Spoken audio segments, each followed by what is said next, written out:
Square plus 6a minus 80 এর উৎপাদক কোনটি? হ্যাঁ, এটা আমরা করি। এখন আমরা দেখবো এটা মিডল টার্ম যায় কি না। যদি যখন থেকে মিডল টার্ম যাবে না তখন একটা মান বসে দেখবো যে কেউ এটাকে উৎপাদক বিশ্লেষণ করা যায়।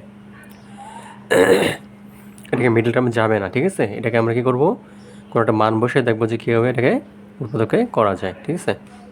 বিভিন্ন মান বসে আমরা দেখলাম এর মান যদি আমরা -8 বসাই, কত -8, ঠিক আছে, তাহলে এটা শূন্য আসে। যেমন 2 গুণ -8 হোল স্কোয়ার প্লাস 6 গুণ -8 মাইনাস 80, তা 2 গুণ 64 যোগ হচ্ছে বিয়োগ 6 48, হ্যাঁ, -80, 64 গুণ 128 আর এটাও 128 হয়, তার মানে শূন্য আসতেছে।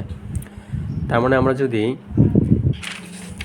এর মান -8 বসাই, এর মান কত, এর মান যদি -8 বসাই তখন পুরো রাশিটার মান শূন্য আসে। তাহলে a প্লাস 8 হচ্ছে এটার একটা উৎপাদক। তাহলে a+8 আমরা কয়বার লিখবো, দুইবার। a+8 আরটা কত, a+8, ঠিক আছে।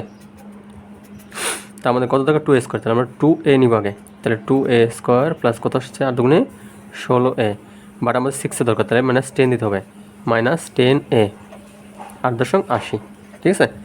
তাহলে a+8 আর হচ্ছে 2a মাইনাস কত 10, তাহলে এইটা হয়ে গেছে, এটা একটা উৎপাদক। ওকে, এটাই অ্যান্সার।